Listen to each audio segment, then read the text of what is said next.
오늘은 수열의 두 번째 시간으로 등비 수열이라는 것에 대해서 공부합니다.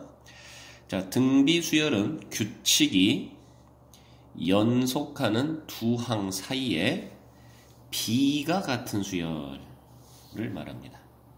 자, 그래서 A1 첫 번째 항과 두 번째 항 A2 사이의 비율, 또 두 번째 항과 세 번째 항 사이의 비율, 세 번째 항과 네 번째 항 사이의 비율, 자, 이러한 것들이 모두 같더라.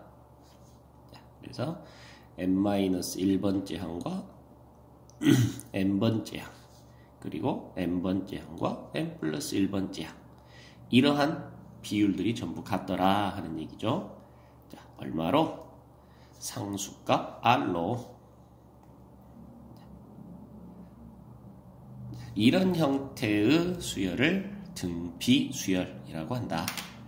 자, 여기서 이 일정한 상수값 r, 요거를 공통의 비, 공비라고 이야기를 합니다. 자, 그래서 등차 수열은 차이가 같은 수열이었고, 자, 등비 수열은 비가 같은 수열이다. 자, 이렇게 이해하시면 되겠고요. 자, 그래서 그 규칙을 이용해서 이제 두 번째 일반 항, n번째 항의 이름을 쓸 수 있어야 되겠는데, 자, 이거를 다시 한번 표현을 해보면 첫 번째 항, 두 번째 항, 세 번째 항, 네 번째 항 이렇게 쭉 진행이 된다고 봤을 때, 자, 어떤 상황이 벌어지고 있느냐? 자, 비율이 R이다 그랬으니까 이 말은 다시 말하면 첫 번째 항에다가 R 값을 곱해주면 두 번째 항이 나온다 이 말이고요. 또 두 번째 항에다가 똑같이 R 값을 곱해주면 세 번째 항이 나오고, 또 세 번째 항에다가 R을 곱해주면 네 번째 항이 나오고, 지금 이런 얘기라는 거죠. 자, 역시 n-1번째 항에다가 R을 곱하면 n번째 항이 나오는, 지금 이런 상황이라는 거예요. 자, 그래서 A2라는 이 두 번째 항은 첫 번째 항에다가 공비 R이 한번 곱해진 것, 이렇게 이해할 수 있는 거고, 자, A3는 자, 역시 A2에다가 R을 곱한 건데, 자, A2가 A1에다가 R을 한번 곱한 거였죠? 자, 거기다가 R을 한번 더 곱하니까 결국 A1에 R이 두 번 곱해진 이런 상황이란 말이에요.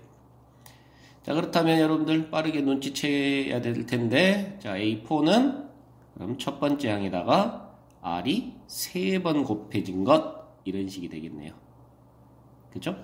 자, 그러면 최종적으로 A에는 첫 번째 항에다가 R이 몇 번 곱해진 것? 그래요. n-1번 곱해진 것. 자, 이렇게 이해할 수 있다 이 말입니다. 아시겠어요? 자, 그래서 등비수열의 일반항 n번째 항의 이름은 첫 번째 항 초항 A에다가 공비 R이 n-1번만큼 곱해진, 자, 이런 식으로 표현이 된단다. 아시겠어요? 자, 그래서 등비수열의 이름 쓰는 요령, 자, 이렇게 기억을 하셔야 되겠고요. 자, 엑서사이즈 가지고 한번 연습 좀 해보면, 자, 등비 수열인데 4분의 1, 마이너스 2분의 1, 1하고 진행되는 수열입니다. 자, 등비 수열이니까 B가 같더라 이 말이죠. 자, 그래서 우리 공비 R 값이 얼마니 하고 물으면, 자, 비율 초항분의 둘째 항, 이렇게 계산하면 된다 이 말이에요. 자, 이해돼요? 자, 그래서 공비가 마이너스 2구나. 자, 이렇게 할 수가 있습니다. 자, 그렇다면 n번째 항 A에는 어떻게 이루어진다? 초항에다가 공비 R이 n-1번 곱해진 것, 이렇게 표현되더라. 아시겠죠? 자, 그럼 초항은 얼마였냐? 4분의 1이었습니다. 공비가 마이너스 2였네요. 그게 n-1번 곱해진, 이게 지금 이 수열의 n번째 항의 이름입니다. 아시겠죠? 자, 그게 256이 되는 그런 상황이 몇 번째냐 하고 물은 거예요. 그래서 네가 256이 되는 경우 n은 얼마니? 하고 물은 겁니다. 자, 256은 2가 8번 곱해진 거죠. 자, 이 4까지 오른쪽으로 곱해주면 결국은 2가 10번 곱해진 거겠네요. 그래서 마이너스 2에 n-1제곱이 4 곱하기 256, 즉 2의 10제곱 이렇게 되는 거니까, 그렇다면 n-1이 10이 돼야 되겠네요. 그래야 마이너스가 10번 곱해져서 플러스 되면서 2의 10제곱 하고 되는 거겠죠. 자, 그래서 n은 11 하고 되겠다. 자, 11번째 항이 바로 256이 되는 그런 등비수열이다 하고 되는 겁니다. 자, 하나 더 가보면요. 등비수열 AN이 두 번째 항은 2고요. 다섯 번째 항은 16이라면 자, 10번째 항은 얼마일까요? 하고 물었습니다. 자, 등비수열임을 밝혀줬으니까 자, 두 번째 항 같으면 첫 번째 항에다가 공비 R이 한 번 더 곱해진 것 이렇게 되는 거고요. 그게 2입니다. 자, 그리고 다섯 번째 항은 첫 번째 항에다가 공비 R이 4번 더 곱해진 것 이렇게 되는 거고 그 녀석이 16이에요. 자, 그러면 이제 이 두 식을 연립을 해가지고 A하고 R을 구하면 되겠는데, 자, 우리 이 등비수열의 구조에서는 여러분들이 이 두 개를 연립할 때 어떤 식으로 해석을 하면 좀 편하냐면, 자, 나누기를 하면 편합니다. 그래서 1번식으로 2번식을 나눈다라고 생각을 하세요. 자, 그러면 AR로 AR 4제곱을 나눠준 것이 2분의 16하고 같아 이런 식이 나오겠고 A가 약분되고 R 세제곱이 남네요. 그래서 R 세제곱이 8. 아, 그렇다면 R은 2구나 하고 쉽게 표현이 되죠. 자, 그리고 1번식으로 가서 R이 2니까 초항 A는 1이겠구나 하고 가볍게 구할 수가 있습니다. 자, 등차 수열의 경우에는 차이가 같다니까 더하기 빼기 계산이다 이렇게 생각하시면 되고, 등비수열은 비의 개념이니까 곱하기 나누기 이런 계산을 하는 게 좀 편하다 이렇게 받아들이시면 좀 더 이해가 쉽겠습니다. 그래서 1번과 2번식을 연립해서 AR을 찾아야 되는데, 자, 연립을 할 때 그렇죠, 나누기 해서 이렇게 A하고 R을 쉽게 찾을 수 있다 이런 얘기입니다. 자, 그러면 어쨌든 이제 초항과 공비를 찾았으니까 n번째 항의 이름은, 자, 한 번 더 외우는 차원에서 초항에다가 공비 R이 n-1번 곱해진 거 이게 이제 AN이라고 그랬어요.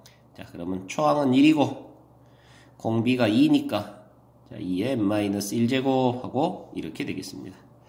자, 그렇다면 10번째 항은 n이 11대니까 2의 9제곱 512 하고 되겠네요. 자, 이해되시죠? 자, 이런 게 이제 등비수열입니다. 자, 이제 등비수열의 일반항이 이렇게 된다라는 걸 알았으니까 이제 그 다음에 해야 될 작업은 n번째 항까지의 합 SN을 구하는 것이 되겠네요. 자, 그래서 SN은 n항까지의 합이라는 개념. 자, 이 녀석은 초항 더하기 둘째 항 더하기 셋째 항 더하기 넷째 항 뭐 이렇게 가는 그런 구조라고요. 그래서 n번째 항까지 더해라 이런 개념이었다고요.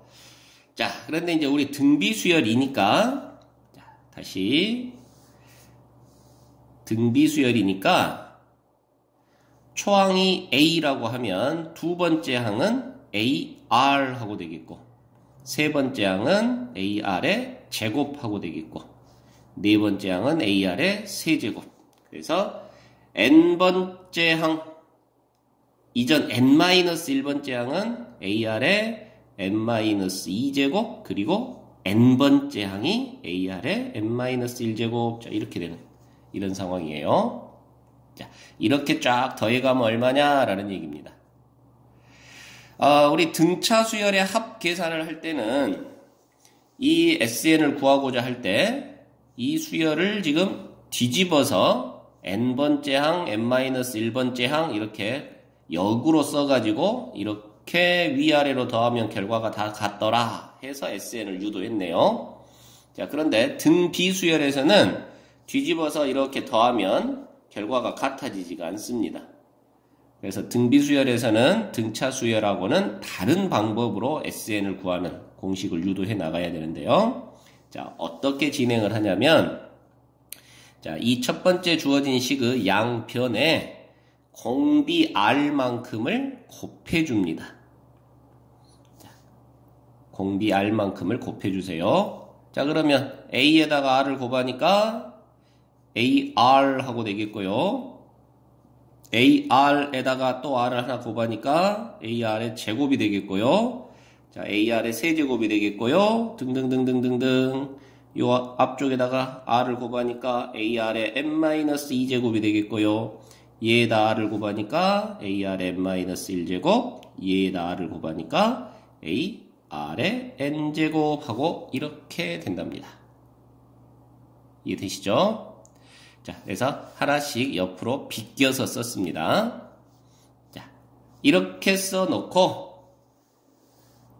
두 개를 빼기를 해준다면 SN에서 RSN을 빼니까 1-R의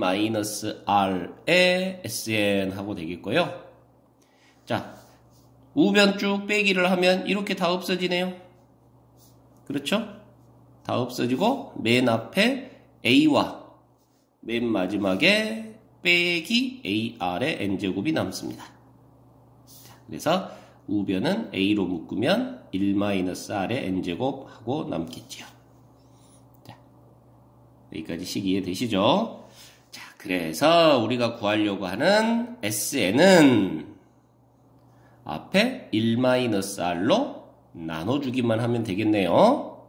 자, 그래서 1-R분의 A의 1-R의 N제곱 하고 이렇게 계산될 수 있습니다. 단 여기서 R이 1이 아니어야만 분모가 0이 안 되니까 이렇게 나눌 수가 있는 개념이죠. 그래서 R이 1이 아닐 때는 이렇게 나눠줄 수 있어서 SN은 이런 모양의 결과가 나오는 거고요. 자, 그러면 R이 1일 때는 어떻게 되겠니? 자, R이 1일 때는 다시 처음 식으로 한번 돌아가 봐야 되겠네요. R이 1이니까 여기가 A가 되네요. R이 1이니까 1의 제곱에도 1 곱해주면 A 다 A 하고 되죠. 그래서 R이 1일 때는 자, 결국은 모든 항이 A가 되니까 N개를 더해주세요. 그러면 결국 A가 N개 더해지는 AN 하는 결과가 나옵니다. 자, 아시겠나요? 자, 그래서 등비 수열의 경우에는 자, n항까지의 합 SN이 자, 공비가 누구냐에 따라서 두 가지로 등장이 되는데요. 자, 공비 R이 1이 아니라면 1-R분의 초항 A 곱하기 1-R의 N제곱 하는 이런 식으로 SN이 형성이 되고요. 자, 어쩔 때 R이 1이 아닐 때 그리고 R이 1일 때는 A가 N개 더해진 하고 형성이 되더라. 자, 아시겠죠?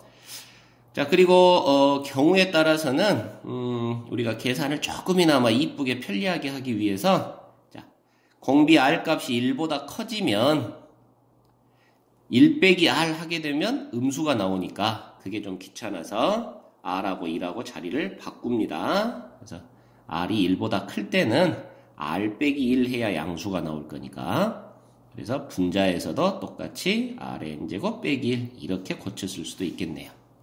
자, 아시겠죠? 여기가 바로 등비수열의 합 공식이 되겠습니다. 자, 이제 여기서 조금만 더 나가 보겠는데요. 지금 요 등비수열의 합 공식을 보니까 이 녀석은 1-r분의 a의 1-r의 n제곱 이렇게 돼 있었는데 얘를 좀 전개를 하면 1-r분의 a 마이너스 a의 r의 n제곱 이렇게 되겠고요. 자, 요거는 나눠서 쓰면 1-r분의 a 마이너스 1-r분의 a r의 n제곱 이런 구조가 되네요. 자, 이해되십니까? 자, 그래서 하고 싶은 얘기는 뭐냐? 자, 이 부분이 a 플러스 b r의 n제곱 하는 이런 구조로 바꿨을 수 있겠는데 단 a하고 b가 더해지면 0이 되는 이런 구조예요. 자, 이만큼이 b, 이만큼이 a 플러스 b r의 n제곱. 자, 이해되시죠? 자, 그래서 등비수열의 합이라면 반드시 이런 형태의 모양을 띠더라 라는 것까지 여러분들이 이해를 해두시면 뒤쪽에서 문제를 쉽게 해결할 수 있는 그런 구조들의 문제들이 또 발생한다. 자, 거기까지 이해를 해두시면 좋겠습니다. 자, 다시 내려가서 이제 등비수열의 합에 관한 그런 연습 문제 한두 개 풀어봅시다. 자, 공비가 실수인 등비수열이 있습니다. 자, 3항은 30이고 6항은 4더래요. 그런 등비수열에 대해서 10항까지의 합을 구하세요. 그랬네요. 자, 3항이 32니까 등비수열이에요. 그러면 3항은 초항에다가 공비 R이 2번 더 곱해진 것 이렇게 되는 거고 그게 32. 자, 6항은 초항에다가 공비 R이 5번 더 곱해진 것 그게 4 이렇게 되는 거고요. 자, 그렇다면 나누기 하라 그랬죠? 그래서 AR의 제곱으로 AR의 5제곱을 나눠주면 32분의 4가 되겠고 약분하면 R의 세제곱이 나오고요. 너는 8분의 1이 나옵니다. 그래서 공비 R은 2분의 1이다 라는 걸 알 수가 있겠고요. 자, 공비 R이 2분의 1이니까 첫 번째 식에다가 갖다 집어넣어주면 자, 4분의 1이 되고 자, A는 4를 곱해지니까 128이 된가요? 자, 이렇게 되겠습니다. 그래서 초항과 공비 R을 이렇게 찾았는데 자, 10항까지의 합을 구하라 그랬단 말이에요. 자, 그러면 등비수열에 있어서의 10항까지의 합 공식 어떻게 됩니까? 1-r분의 초항 a에 1-r의 n제곱 이런 식으로 간다 그랬죠. 자, 그러면 거기다 한번 적용을 시켜볼까요? 자, 공비는 2분의 1이고 초항은 128이고 그리고 공비 2분의 1에 10항까지의 합이니까 10제곱하고 되겠습니다. 아시겠죠? 자, 그럼 분모가 1-2분의 1이니까 2분의 1이 되겠고 2분의 1이 올라가서 곱해지면 자, 256하고 되겠네요. 그래서 256에 1-2의 2분의 1에 10제곱 하고 되는 것이 바로 10항까지의 합하고 되겠더라. 자, 이게 S값입니다. 아시겠죠? 자, 그런데 이제 이 값이 너무 커서 가우스 S는 하고 이렇게 물은 거네요. 가우스 S는. 자, 가우스 이 S값보다 크지 않은 최대의 정수. 자, 뒤에 소수 부분은 날려버려라 그 말이죠. 자, S가 보니까 전개를 하면 256에 빼기 256 곱하기 2의 10제곱 분의 1입니다. 2의 10제곱이 1024. 자, 그러면 여기는 소수죠, 소수. 이해되시나요? 자, 뭐 굳이 계산할 필요가 없어서 선생님이 그냥 계산 안 합니다만은 약분하면 4분의 1이 남습니다. 그래서 256 빼기 4분의 1. 자, 이렇게 되는 거고, 그렇다면 255. 얼마 지금 그런 얘기네요. 이해되시죠? 그렇다면 가우스는 255하고 되겠습니다. 자, 이런 상황이 되겠죠. 자, 이렇게 등비수열의 합 공식을 외웠느냐 하고 묻는 그런 문제가 되겠네요. 자, 건너뛰고 6번으로 한번 넘어가는데요. 자, 아까 선생님이 강조했던 그런 부분이 되겠습니다. 자, n항까지의 합 SN이 다음과 같이 표현되어 있어요. 자, 그랬을 때 이 수열이 첫째 항부터 등비 수열이 되도록 그렇게 하고 싶다. 그러려면 K가 얼마여야 되니? 이렇게 물었다네요.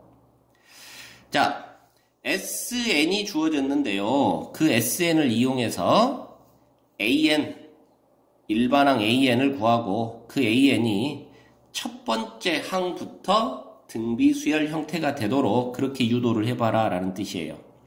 자, 그래서 자, 첫 번째 방법, 우리가 이제 수식적인 계산을 하는 방법으로 한번 진행을 해보면, 자, SN을 알고 AN을 구하라. 자, 우리 이 전 강의에서 공부했던 그런 모습인데, 자, SN에서 SM-1을 이렇게 빼주면 바로 AN이 나오더라.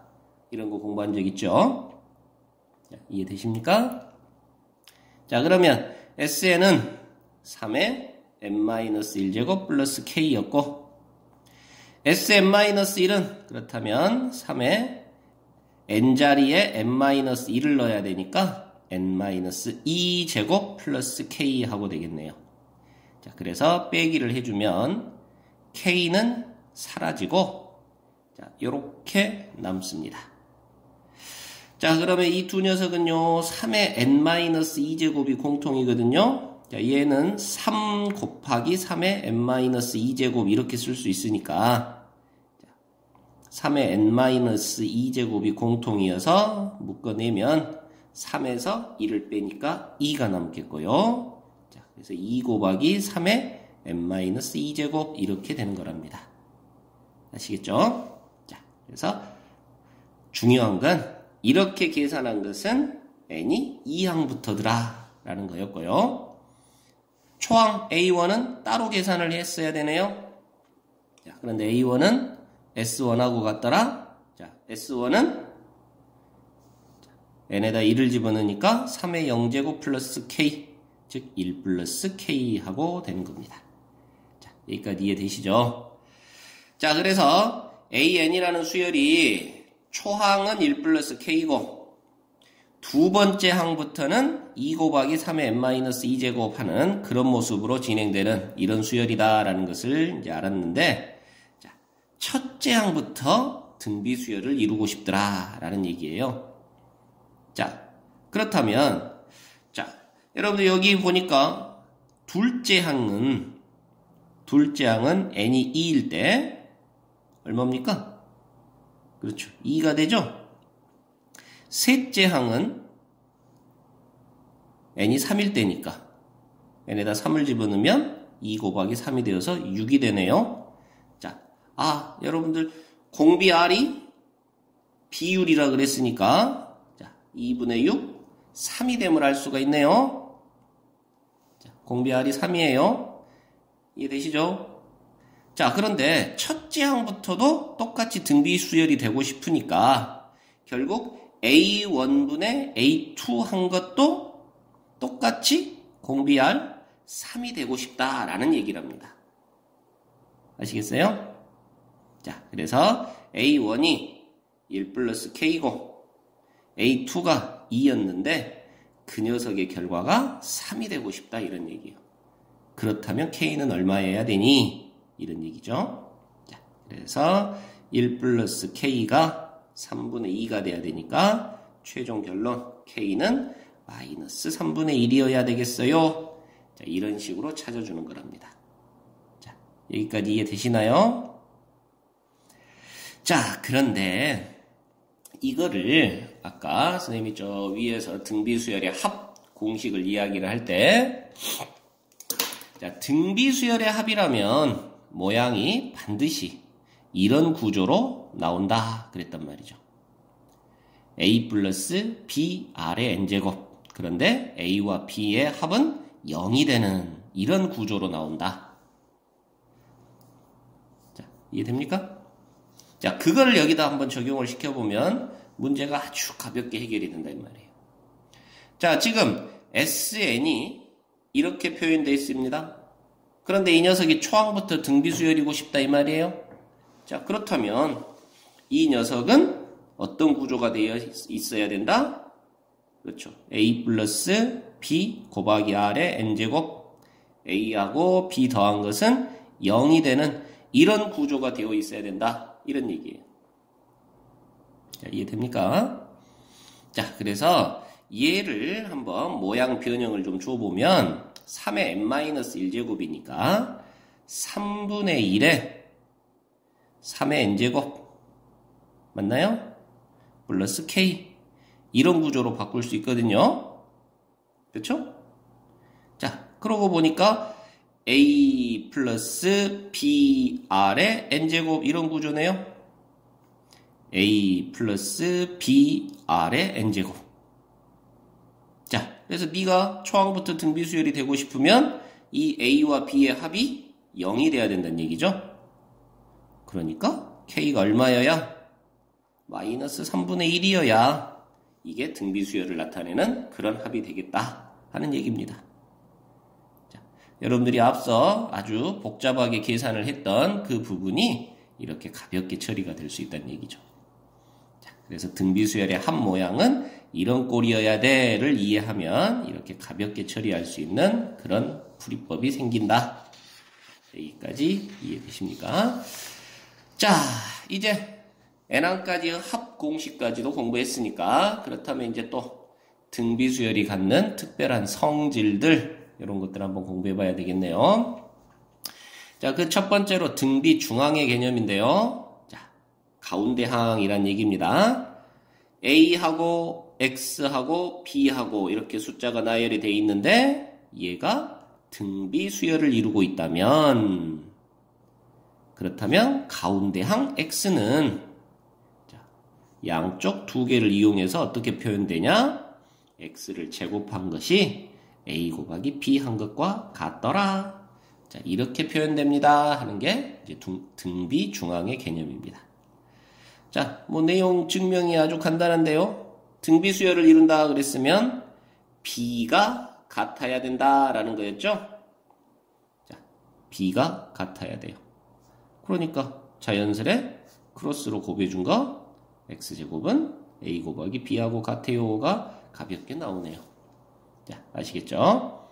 자, 그래서 등비수열을 이룬다면 가운데 항을 제곱한 것이 양쪽 두 개의 곱과 같아져요 라는 현상이 일어나더라 하는 겁니다. 자, 세 수가 이 순서로 등비수열을 이룬다더라. 자, 그렇다면 X는 누구니? 하고 물었습니다. 자, 그래서 등비중항의 개념만 기억하고 있다면 가운데 것을 제곱한 것은 양쪽 두 녀석을 곱한 것과 같더라 해서 X를 구해주면 되겠네요. 그래서 너는 4X의 제곱 마이너스 3X 마이너스 1. 자, 이항을 해주면 3X의 제곱 마이너스 7X 마이너스 5는 0. 자, 인수분해가 되나요? 3하고 1하고 인수분해가 안 되네요. 자, 그러나 모든 상수 x의 합을 구하라 그랬으니까 뭐 x를 꼭 찾아야 될 필요가 없겠네요. 자, 두 근의 합을 구하세요 라고 하면 되는 거니까. 자, 그래서 근과 계수와의 관계에서 두 근의 합은 3분의 7하고 처리하면 되겠습니다. 자, 이해되시죠? 자, 그 다음에 두 번째 등차수열에서도 이런 비슷한 이야기를 했었는데, 자, 수열 AN이 공비가 R인 등비수열인데 똑같이 n개씩 연속적으로 n개씩 더해서 만들어 놓은 그러한 수열 대문자 an. 자, 이런 수열도 역시 뭐가 되더라? 등비수열이 되더라. 자, 그런데 그 녀석은 공비가 얼마인 등비수열이냐? 자, 공비가 R의 n제곱하고 되는 등비수열이란다. 자, n은 뭐냐면 n개씩 더했다의 그 n입니다. 자, 뭐 가볍게 우리가 이해를 해보면, 자, 이 녀석을 다시 한번 써보면요, 등비수열이니까 A의 AR의 제곱, AR의 세제곱 이런 식으로 진행되는 그런 녀석이 되겠고요. 자, 그 다음에 얘는 그 다음 항부터니까 AR의 n제곱부터 AR의 n 플러스 1제곱 이런 식으로 되는 거랍니다. 자, 이해되실라나요? 그래서 A의 2n은 AR의 2n-1제곱 이렇게 돼요. 자, 그런데 얘네들은 전부 R의 n제곱이 공통으로 들어있는 상태라서 R의 n제곱으로 한번 묶어보면 A 플러스 여기는 n제곱이 주어지니까 AR만 남겠고 그 다음에는 AR의 제곱이 남겠고 이런 식으로 돼서 AR의 n-1제곱까지 남아요. 자, 이 녀석이 위쪽에서 이야기한 대문자 A1이네요. 그러니까 대문자 A1에다가 R의 n제곱만큼 곱해진 게 대문자 A2가 되는 거죠. 자, 그래서 공비가 얼마다? R의 n제곱이다. 자, 이렇게 되는 거랍니다. 자, 이해되십니까? 자, 그래서 n개씩 더해준 것의 합도, 그 수열도 역시 공비가 R의 n제곱하고 되는 등비수열이 된단다 이 말이에요. 자, 그래서 지난번에 등차수열에서도 똑같은 그런 상황이 벌어진다 하고 예를 공부해 봤었는데, 자, 여기 등비수열에서도 똑같은 상황이다. 자, 그래서 등비수열 AN이 있는데 10항까지의 합은 2래요. 자, 그냥 바로 한번 쉽게 처리를 한번 해보겠습니다. 자, 10개 항의 합은 2래요. 그런데 다시 11항부터 20항까지의 합은 12래요. 11항부터 20항까지 또 10개의 합은 12가 된답니다. 그렇다면 21에서 30항까지의 합은 또 그 다음 10개의 합은 얼마일까요? 자, 등비수열의 n개씩의 합의 수열도 역시 등비수열이다 라는 걸 이해한다면, 자, 지금 보니까 요거는 2고 10이고 6이 곱해져 있네. 그렇다면 여기와 여기 사이에도 똑같이 6을 곱하면 된다는 얘기죠. 자, 그래서 6을 곱해 주니까 이 다음 10개의 합은 결과적으로 얼마다? 72가 되겠다. 자, 이렇게 처리하면 아주 가볍게 결과를 유도해낼 수 있다라 하는 거예요. 자, 그렇지 않으면 이제 등비수열의 합 공식을 이용해서 아주 복잡한 계산들을 해 나가야 되겠죠. 자, 이해되십니까? 자, 이런 것들을 알고 풀어야 문제가 아주 쉬워집니다. 자, 여기까지가 이제 우리 등비수열에 관한 중요한 내용들을 한번 정리해 본 거고요. 자, 등비수열의 합이라는 그런 개념을 이용해서 과거에 원리합계라는 그러한 부분이 굉장히 좀 폭넓게 진행이 되었던 아주 중요한 파트 중에 하나였었는데, 자, 지금은 이 부분이 수능에서도 출제가 계속 안 되고 뭐 이런 상황이다 보니까 많이 내용이 좀 축소가 됐어요. 그래가지고 지금은 굉장히 뭐 기본적인 것만 이렇게 가르치도록 그렇게 이제 진행을 하고 있습니다.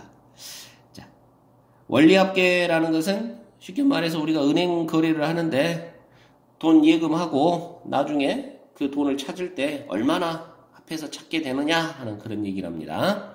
자, 그래서 이 원리합계에 있어서 기본적으로 이 두 가지 이자를 계산하는 방법부터 여러분들이 좀 공부를 해두면 좋겠는데요. 자, 단리법이라는 것과 복리법이라는 게 있습니다. 자, 우리 고등학교에서 이제 사용하는 것은 바로 이 복리법 계산만을 사용할 건데요. 자, 그래도 뭐 이자 계산법에 대해서 좀 서로 알아두는 게 좋지 않을까 싶어서 단리법이라는 것도 한번 소개를 해봅니다. 자, 내가 어느 시점에 A1이라는 돈을 예금을 했어요. 자, 그래서 자, 1년 동안, 2년 동안, 3년 동안 쭉 이렇게 은행에다가 돈을 예금해서 쌓아 놓습니다. 자, 그래서 자, N년이 지나고 N년 말에 내가 이 돈을 찾고 싶은 거예요. N번째 년의 말에 이 돈을 찾고 싶은 거예요. 자, 이때 이 돈을 찾을 때 원금과 이자까지를 합한 총액, 이걸 이제 원리합계라고 하는 겁니다. 자, 그런데 이제 단리법이라는 그런 방법으로 이자 계산을 해주는 것은 어떤 의미냐라는 건데요. 자, 이자가 이자율 R만큼의 비율로 이자가 쌓입니다.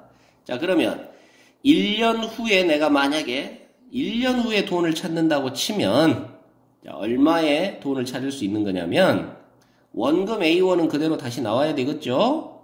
거기에 원금에 따른 이자율 R만큼의 이자가 발생할 거예요. 자, A 곱하기 R. 자, 이자율이 예를 들어서 뭐 10% 이자를 준다. 그러면 100분의 10. A1에 대한 100분의 10만큼의 이자가 더불어서 나오는 거죠. 자, 이해되십니까? 그래서 1년 동안의 이자가 얼마가 쌓이게 되냐면 바로 A 곱하기 R 하는 것만큼의 이자가 쌓이게 되는 거예요. 자, 그래서 1년 후에는 바로 원금에 그 원금에 대한 이자까지 이렇게 더해진 것이 1년 후에 원리 합계가 되겠죠.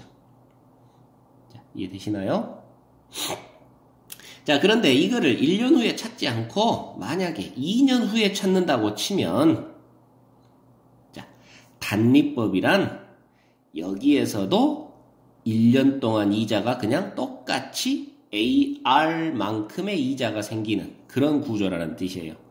그래서 내가 여기서 이자를 돈을 찾게 된다면 원금 A에다가 자, 이자가 AR1 한 번, AR1 두 번, AR1이 두 번 발생했잖아.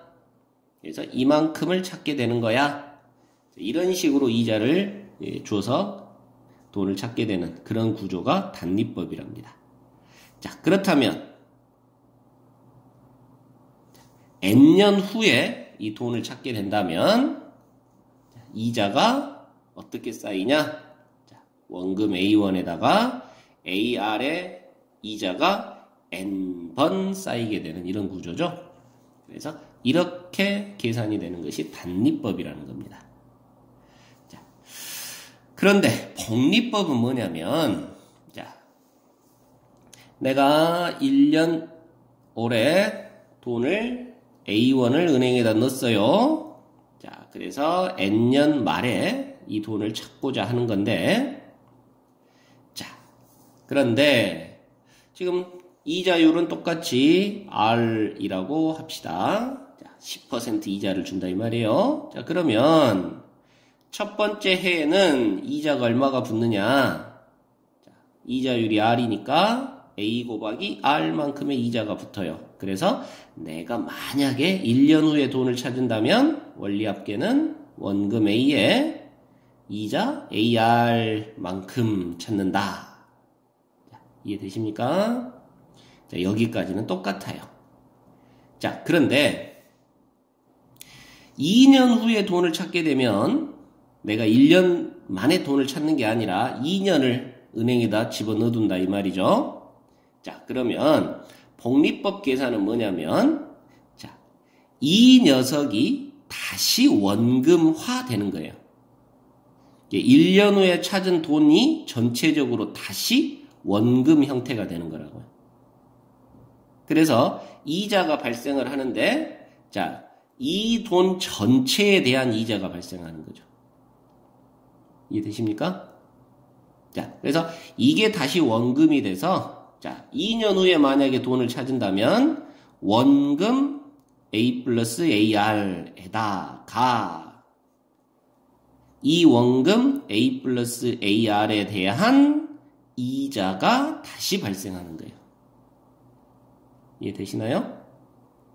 자, 그러다 보니 계산이 어떻게 나오냐? 자, 여기는 A로 묶어서 1 플러스 R이죠. 더하기 여기도 A로 묶어서 1 플러스 R에 R이 되는데 다시 요만큼이 공통이네요. 그래서 A에 1 플러스 R로 다시 묶어내면 1 플러스 R이 되어서 A에 1 플러스 R의 제곱만큼 되는 이런 금액이 이제 원리합계가 되는 거예요. 그러니까 2년 동안 예금을 해놓으면 2년 후에 찾는 돈은 A의 1 플러스 R의 제곱만큼 찾는 그런 상황이란 얘기죠.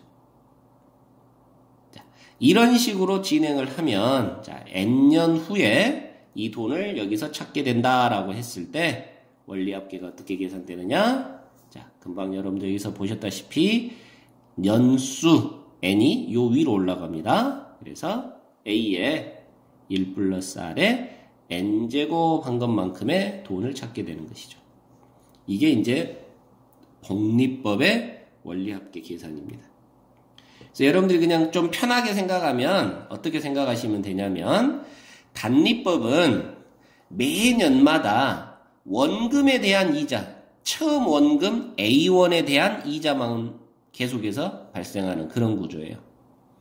첫 1년을 집어넣어놔도 이자는 AR만큼, 2년째에도 AR만큼, 매년 똑같이 AR만큼의 이자만 발생하는 그런 구조가 되는 거고요. 복리법 계산은 뭐냐면, 자, 이자에도 다시 이자가 붙는 그런 구조.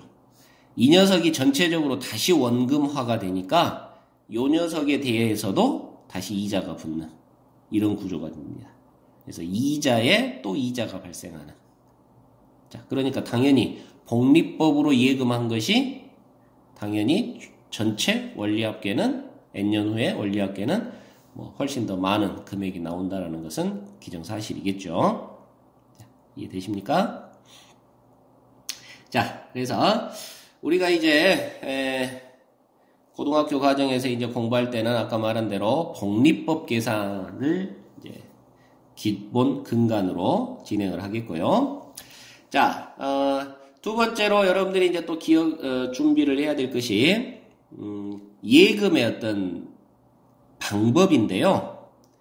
자, 두 가지의 방법이 있답니다. 하나는 원금 A1을 자, 어떤 이자율로 N년간 그대로 집어넣어놓고 그냥 나는 신경 안 쓰고 알아서 이자 계산을 해주는 그런 경우.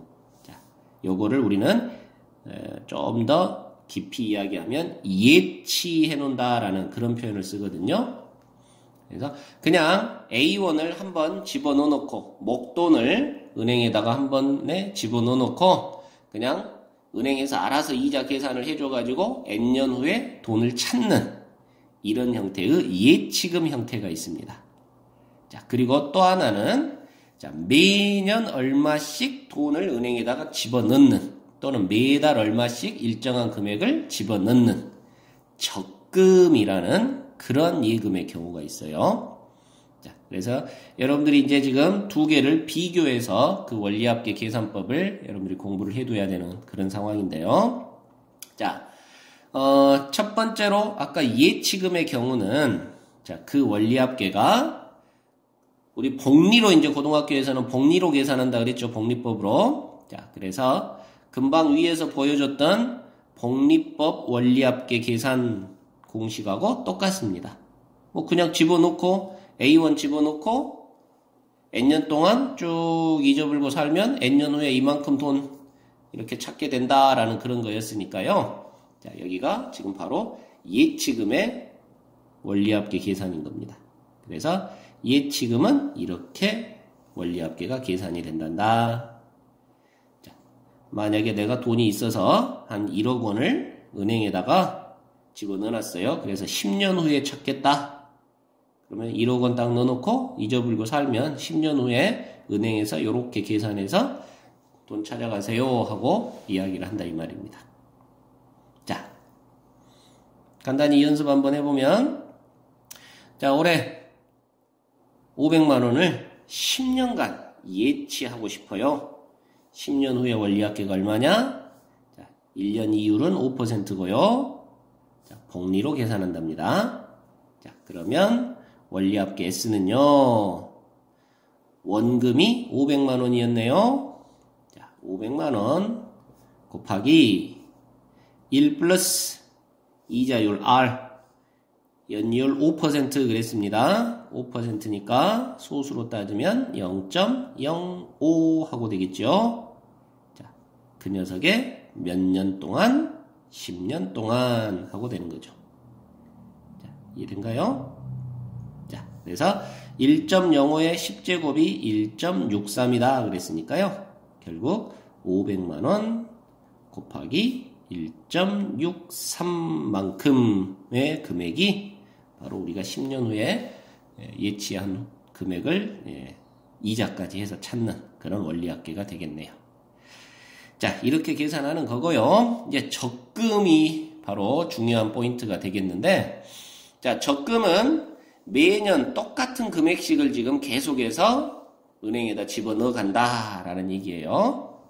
자, 그래서 그 적금은 종류가 두 가지 종류가 있어요. 기수불과 기말불이라는 그런 적금의 종류가 있는데, 우리 현실에서는 사실 기말불이라는 것은 존재하지 않는 개념이고요. 그런데 이제 우리가 수학에서 다른 계산을 하기 위해서 기말불이라는 개념을 좀 지금 만들어내는 겁니다. 자, 기수불과 기말불은 뭐냐면, 기수불은 머리수라고 한자에서 머리수라는 글자를 따와서, 자, 매년 1월 1일 날 은행에다가 돈을 A원씩 집어넣는다 이 말이고요. 기말불은 매년 12월 31일에 A원씩 돈을 집어넣는다 이런 얘기입니다. 아시겠어요?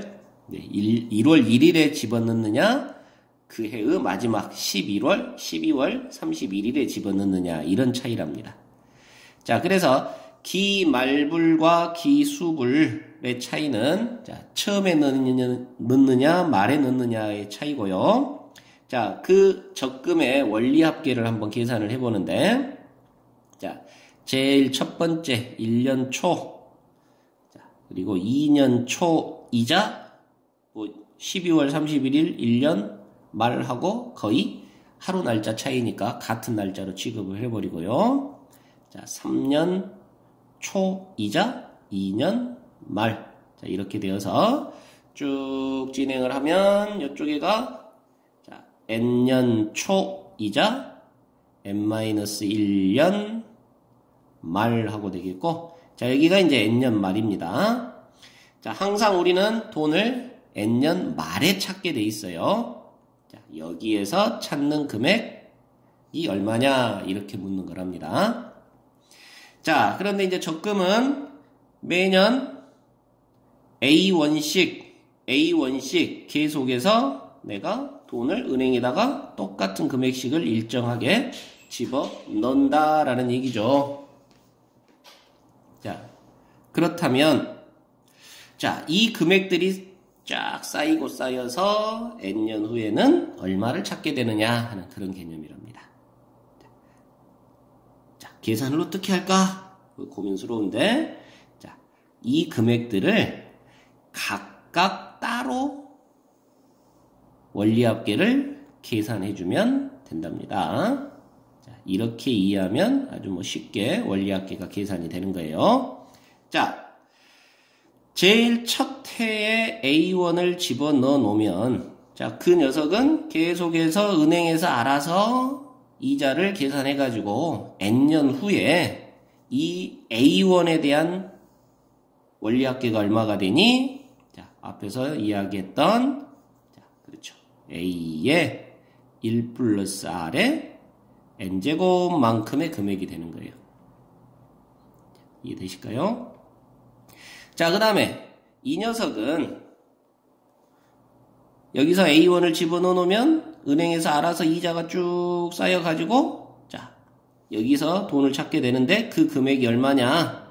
자, 이번에는 연수가 아까보다는 1년 줄었네요. 그러니까 n-1 제곱만큼의 이자가 쌓이는 거고요.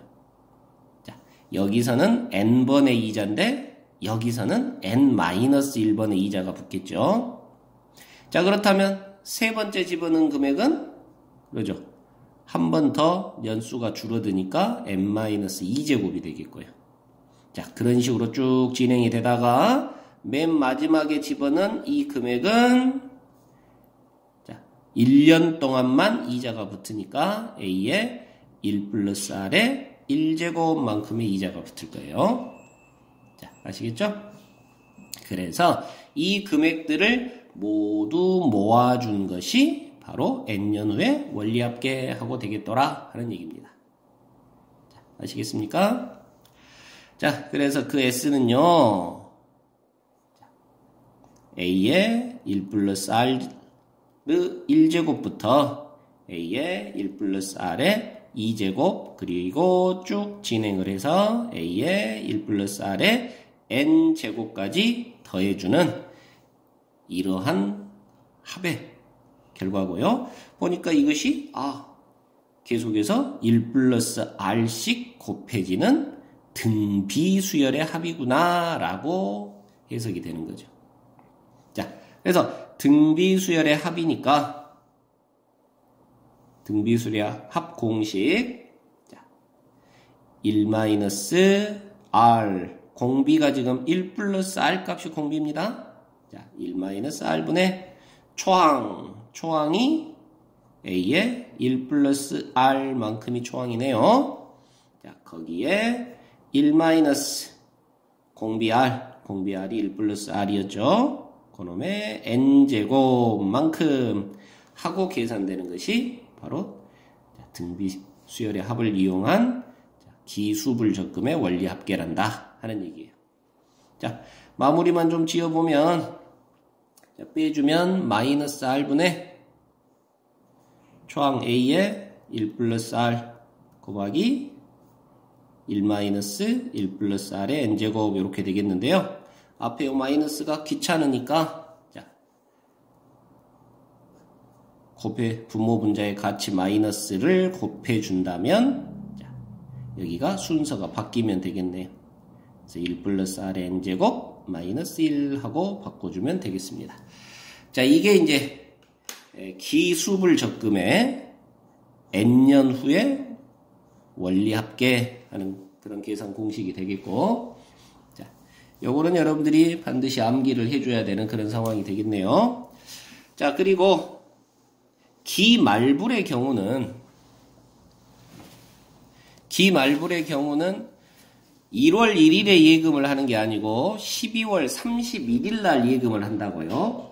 그러니까 첫 번째 예금이 여기서 A1을 집어넣는 게 아니고 여기서 A1을 집어넣는 게 지금 첫 번째 예금값이 되겠습니다. 이 앞에 요 A가 첫 번째 A가 사라진다는 얘기죠. 자, 그리고 여기가 첫 번째 A1을 집어넣는 첫 번째 시도, 두 번째 시도, 그리고 n-1번째, 그리고 마지막 n년 말 12월 31일 날 A1을 넣자마자 다시 돈을 전부 찾는 거죠. 이해되십니까? 자, 그래서 이 마지막 이 A1은 사실은 넣자마자 다시 찾는 거기 때문에 이자도 뭐 발생할 일이 없고요. 굳이 넣을 이유가 없는 거죠. 자, 그런데 계산의 편의를 위해서 n번 예금을 했다라는 그 n이라는 수치를 맞추기 위해서 사실은 집어넣는 겁니다. 이해되시죠? 그래야 이제 계산이 n이라는 개념으로 이제 쉽게 정리가 되니까요. 자, 그러니까 금액상으로는 전혀 의미가 없는 금액이기 때문에 우리 현실에서는 이런 접근법이 뭐 의미가 있겠습니까? 당연히 없는 거죠. 자, 그래서 결론적으로 보면 자, 얘부터 시작을 해서 얘까지 그 원리합계를 싹 모아주는 거고요. 그렇다면은 이 녀석이 사라질 거고 이렇게 더해진 것이 기말불 적금의 원리합계 합이 되겠네요. 자, 이해되시죠? 자, 그래서 기말불은 첫 번째가 A1 그리고 두 번째가 A의 1 플러스 R 이렇게 돼서 n번째가 A의 1 플러스 R의 n-1제곱 이렇게 되는 거고요. 자, 이해되신가요? 자, 그리고 얘를 계산하면요. 자, 결론만 이야기를 하면 R분의 초항이 A였죠? 자, A의 1 플러스 R의 n제곱 마이너스 1 하고 이렇게 계산의 결과가 나온답니다. 자, 이게 기말불 적금의 원리합계의 합이에요. 자, 그래서 기수불하고 기말불하고 차이점은 뭐냐? 자, 분자의 1 플러스 R만큼이 더 곱해진 것이 기수불. 자, 분자의 1 플러스 R이 없이 계산된 것이 기말불 적금의 결과가 되겠습니다. 자, 이 두 개 외울 때 그렇게 좀 도움을 받아서 외우면 되시겠고요. 자, 마지막 그 기수불, 기말불 적금 계산하는 거 한 번만 해보겠습니다. 자, 연이율 5%로 1년마다 복리로 계산하는 그러한 이 적금을 할 건데요. 자, 2014년부터 100만원씩 매년 초에 또는 매년 말에 이렇게 적립을 해 나갈 겁니다. 자, 그랬을 때 2023년 말에는 원리합계가 얼마일까요? 그랬네요. 그러니까 2014년부터 2023년 말까지 이렇게 되니까 10년간이라는 얘기예요. 10년간. 자, 그런데 매년 초에 100만원씩 집어넣는 것과 매년 말에 100만원씩 집어넣는 것의 차이점. 자, 한번 계산을 통해서 알아보자 라는 얘기입니다. 자, 여러분들은 빨리 아까 앞에서 공부했던 공식을 외워서 원리합계를 계산하면 되겠고요. 자, 공식이 이자율 R분의 매달 매년 넣는 불입금 A에 1 플러스 R 곱하기 1 플러스 R의 n제곱 마이너스 1. 자, 이렇게 계산하는 게 기수불 적금. 자, 그 다음에 그냥 R분의 A에 1 플러스 R의 n제곱 마이너스 1. 이렇게 계산하는 게 기말불 적금이었답니다. 그래서 이 공식을 그대로 외워서 적용만 시키면 되겠는데요. 자, R이 얼마입니까? 이자율이에요. 이자율. 자, 연이율 5% 그랬습니다. 그래서 R은 0.05 하고 되겠고요. 자, 매년 얼마씩 집어넣는다고요? 100만원씩 집어넣는다 그랬습니다. 그래서 100만원이 A가 되겠고요. 자, 그리고 1 플러스 R이니까 1.05. 거기에 1.05에 몇 년 동안? 그렇죠. 10년 동안 빼기 1 하고 정리해주면 되겠네요. 자, 그러면 1.05의 10제곱을 1.6으로 치자 그랬으니까 1.6에서 1을 빼면 0.6.